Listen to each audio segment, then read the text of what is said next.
O boletim diário de hoje é super especial, assim como prometido, né? O primeiro do ano é com eles. Primeiro com ele que é advogado desde 2001 e pós-graduado, já atuou como assessor e consultor jurídico na área de licitações pelo período de 15 anos, atuando também no direito eleitoral. Também recebemos ela que é advogada desde 2001 com pós-graduação também e atuando há mais de 10 anos como diretora financeira da Licitanet. É isso aí mesmo. Estamos recebendo aqui o Paulo Gustavo e a sua sócia e esposa, Josiane, para falar o quê? Da nova lei de licitações. Quais as tendências da Licitanet para 2025? Confira aí.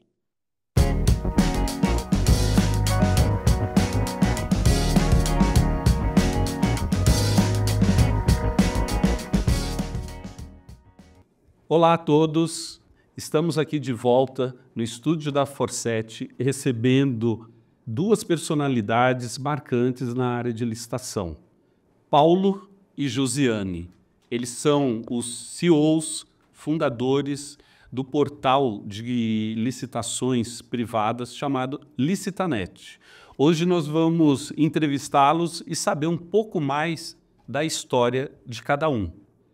Bom, a apresentação já foi falada no início da gravação. Vamos partir agora, Paulo, para algumas perguntas. Como a gente tem bastante tempo, temos bastante perguntas aqui. A primeira pergunta vai: para quem está começando agora ou ainda não conhece a história da Licitanet, conta um pouquinho para a gente sobre como surgiu e quantos anos vocês estão em atividades. Perfeito. Primeiramente, muito obrigado aí pela oportunidade de a gente estar participando desse podcast. E dizer o seguinte, hoje a Licitanet está com 10 anos, estamos com 10 anos aí, iniciamos em outubro de 2024, e para contar um pouco da história da Licitanet, a gente tem que voltar bem lá no passado mesmo, um pouco dos meus ancestrais também. O que acontece? Eu não sabia o que era ser um empreendedor. Eu era advogado, formado, e depois de um tempo que eu fui começar a lembrar do passado e pensando que nós tínhamos sim uma veia empreendedora. Eu venho da cidade, chamei Durama, Minas Gerais. Em Minas? É a Pérola do Triângulo, que a gente chama. Fica 250 quilômetros para frente de Uberlândia. Ali eu estava até mostrando recente, há 35 anos atrás, 50% da cidade era terra ainda. Uma cidade muito pequena. Hoje já estamos aí com uns 40 mil habitantes. Então, por parte da minha mãe, temos uma família de agricultores. E do meu pai, a família dele é daqui de Franca, São Paulo. Então vamos começar a contar um pouco da história dos meus avós maternos. Meu avô era carreiro de boi, ele arava chão com um carro de boi e puxava mantimentos também com um carro de boi. E a veia empreendedora veio para o lado materno da minha avó. A minha avó, ela conseguiu, nós tem 4 tios, ela tem 4 filhos, ela deixou um imóvel para cada filho vendendo queijo. Ela fazia queijo. Queijo frescal, meia cura e cura. Aquele queijo curadinho, né? Então eu vivenciei na minha infância ali, no meio rural ali com a minha avó, fazendo queijo ali. Então eu vi ela sair com a bandeja vendendo os queijos ali nos restaurantes ou mesmo nas encomendas que ela tinha. Então eu lá girava os queijos. Quando ele vai ficando curado, você tem que ir lá, fica no tablado, você vai girando os queijos. Então assim, minha infância foi bastante rica nessa questão de estar no campo ali. Então, eu acredito muito que a Licitanet hoje tem de inovações pela criatividade. Que quando você está no campo ali mesmo, na fazenda, você tem que inventar seus brinquedos, você tem que ativar a sua imaginação ali como criança. Então, você brinca ali fazendo os bichinhos com palitinhos, de fazendinha, tudo, você brinca muito com o animal. Então, sua imaginação ela exponencia bastante. Eu fui uma criança que teve bastante isso. Então eu fico muito feliz de ter tido essa oportunidade, de ter vivido muito tempo com meus avós ali na fazenda que era do meu tio. Teve grandes inspirações ali. Sim, sim, porque é gostoso. A fazenda ali era muito gostoso, eu gostava muito. E acreditou também uma questão da coragem para mim. Minha avó conta muito essa história, eu tinha 5 anos de idade. Minha mãe, também empreendedora, era costureira de roupa, fazia vestidos, fazia cortinas para a sociedade lá de Turama. E eu, com a vontade de ir para a fazenda lá desse meu tio, onde meus avós moravam, e criança perguntando, mãe, eu quero ir. Ela falou, não, à tarde eu te levo. Aquele negócio, mãe, à tarde ou depois e tal. Chegou à tarde, não me levou. Eu tinha 5 anos, eu tinha uma bicicletinha verde, tinha uma distância de uns 10 quilômetros. Eu peguei essa bicicleta e fui, sozinho, com 5 anos de idade, e aí eu passei numa venda que tinha, que sempre meu avô, quando ia deixar o leite no laticínio, a gente vinha de carroça, chamava barbante. Barbante. Era engraçado, não. Aí eu parei, deu sede, parei para tomar uma água e ele olhou para mim, aquele senhor do bar, falou, você é neto do Augusto? Eu falei, eu sou. O que você está fazendo aqui, menino? Eu falei, não, eu tô indo lá para a fazenda da minha avó. Aí falou, então tá. E ali ele já conseguiu contactar, saber quem era essa criança, tudo, porque ele viu que eu estava sozinho, moleque ali. E eu fui andando de bicicleta ali e conseguir entrar em contato com meu pai. E não tinha telefone naquela época, isso foi em 81, mais ou menos, 81, eu acho. Aí tinha um rádio amador na fazenda. Aí meu tio, no escritório dele, ele era contador, passou o rádio amador para minha avó e falou, olha, vai com a porteira que ele tá chegando aí. E lá em Minas é assim, não tem tudo bonitinho como em São Paulo, aqui as estradas de terra, as cerquinhas em volta, não, é mata-burro, é porteira. Então você passava no meio do gado mesmo. Meio do gado. E eu, com 5 aninhos, passei no meio das vacas Nelores ali até chegar. Na hora que eu cheguei, meu pai chegou atrás.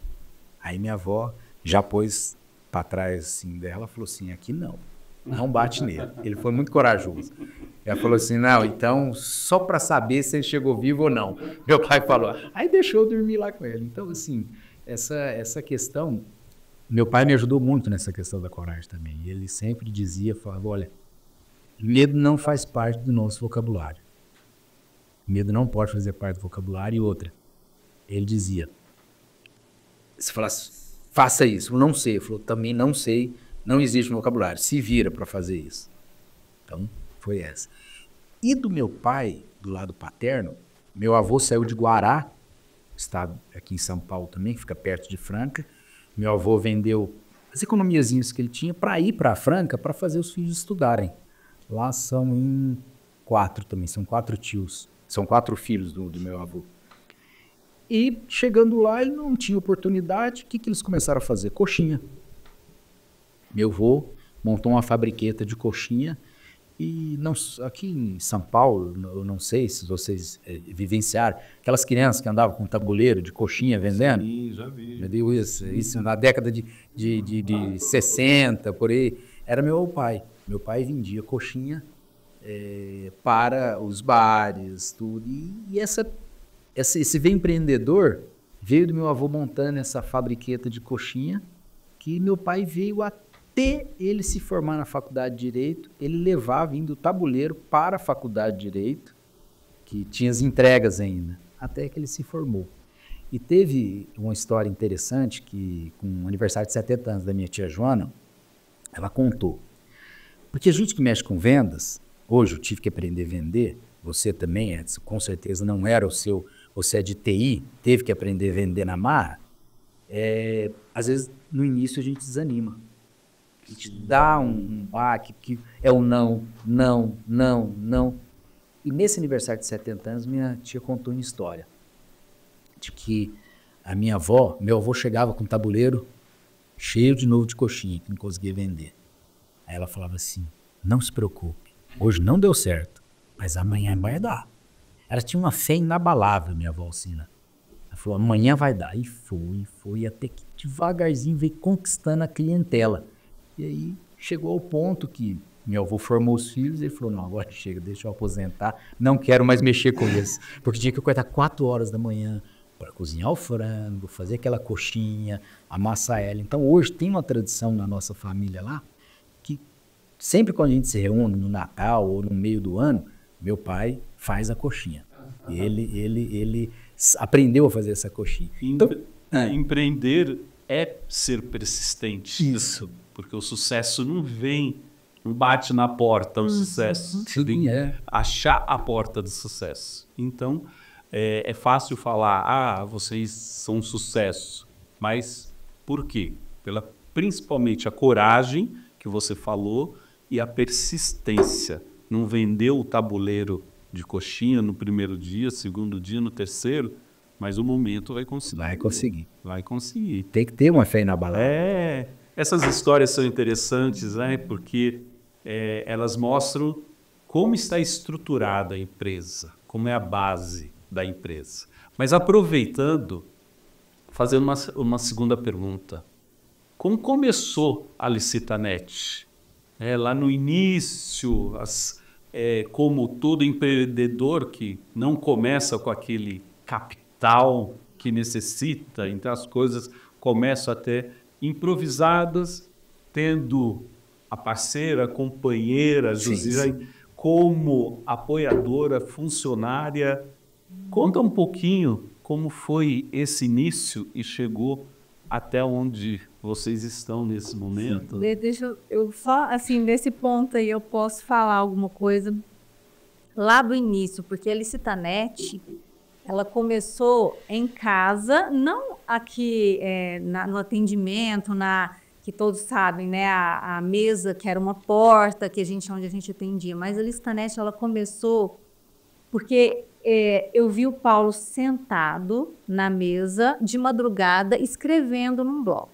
E ele escrevia horas, e aquele bloco enorme, né? E eu não entendia aquilo. Eu falava, o que você está fazendo? Vamos dormir. Ele trabalhava em prefeituras como assessor, né, nessa área de licitações, e não era a minha área. Eu não tinha conhecimento, né? Sou formada em Direito também, mas não era a minha área. E ele escrevia, ficava até altas horas, e ele me explicava que aquilo era muito distante da minha realidade. Eu não entendia o que ele estava escrevendo, o que ele estava fazendo. E ele estava exatamente desenhando a arquitetura da plataforma. O que ele queria, quais as funcionalidades, como ele sentia na pele, como ele trabalhava na área de licitações, dava assessoria, ele sentia na pele as necessidades dos pregoeiros.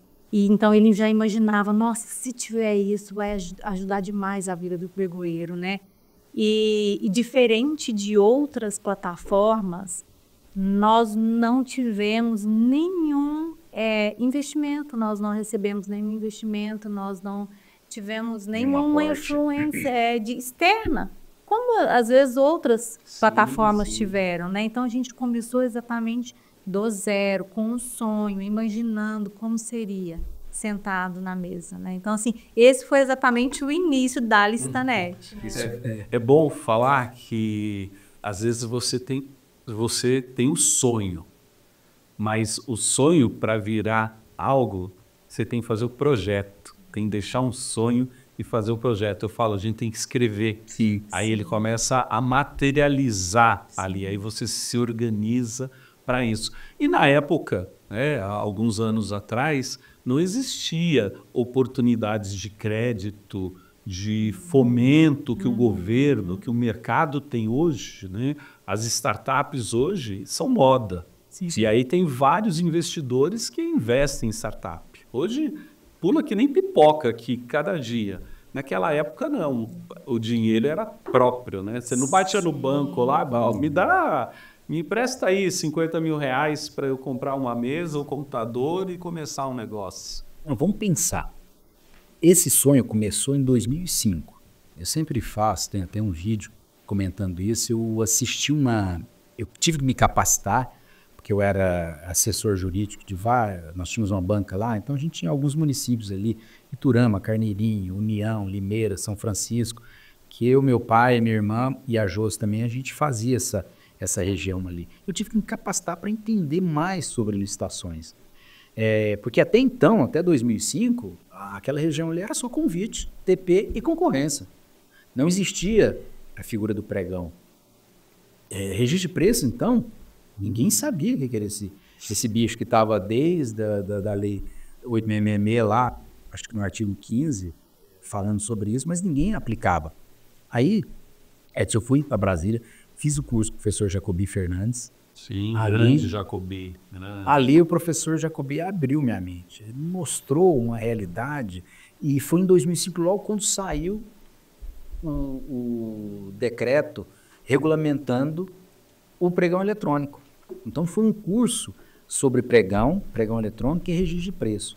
Ali a sementinha plantou na minha cabeça. Isso em que ano? 2005. 2005. 20 anos atrás. Olha para você ver. Como um sonho, a gente não pode, como você disse, persistência. Da bandeja, né? Não pode já persistência ali naquele sonho. Então, 2005. Eu passei 3 anos, guardei aquele sonho, deixei aquela sementinha ali. Em 2008, eu tive um revés político lá, porque eu também era do advogado eleitoral, e aquilo foi assim, um divisor de águas. Aquilo foi algo ruim que foi bom que aconteceu. Não sei se isso acontece, né? Algo ruim, eu fiquei bastante chateado ter acontecido esse revés, mas ali me deu oportunidade, porque a tábua de salvação já não tinha. Não tinha. Eu falei, eu vou ter que nadar para chegar na margem. E ali eu sentei, quando a Josi viu isso, eu parei e falei, gente, eu vou montar uma plataforma de licitação eletrônica. Eu vou. E sentei e comecei a fazer.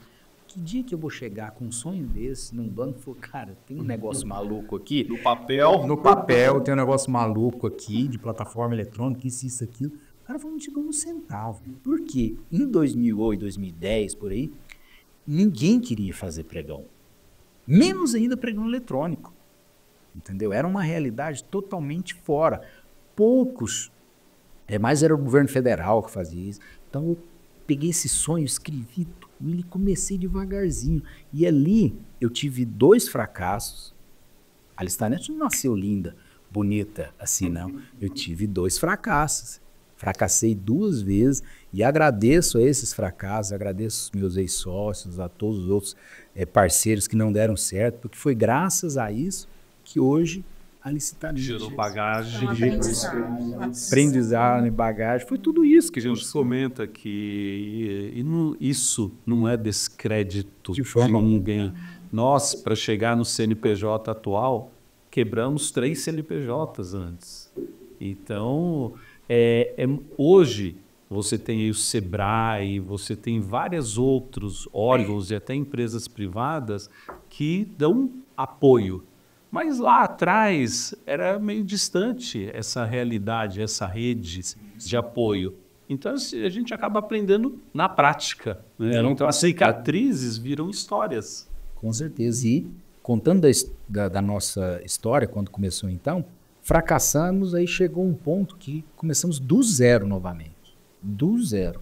Não foi? Sim. E assim, eu via ele na expectativa, muito na expectativa, né? E eu senti um certo sofrimento, vamos dizer assim, né? E eu acabei contribuindo um pouco para ele falar, agora eu vou arregaçar as mangas, e eu cheguei para ele e falei assim, eu te dou um prazo. Se esse negócio não funcionar dentro de 3 meses, sei lá, foi alguma coisa, não é? Do final do ano, eu dei um prazo para ele. Eu falei, nós vamos fazer outra coisa, qualquer outra coisa. Mas você vai me prometer que você não vai, você vai desistir disso. Então, quando eu coloquei esse prazo para ele, ele falou que sentiu uma energia, uma coisa, aí ele falou assim, ele teve uma conversa. Agora vai. E assim, nós temos que honrar aqui a Deus, a Jesus, porque foi nesse momento em que ele teve uma conversa particular com ele e falou, o Senhor me ajuda, porque agora eu tenho que fazer isso funcionar, então a empresa não é mais minha, é sua. Então agora com o Senhor direcionando, eu quero que entregar nas suas mãos e seja o que o senhor quiser, não mais o que eu quero. Né? Ele falou que nesse momento ele sentiu, parece que uma confiança, algo assim, e as coisas começaram, né, a fluir a partir disso.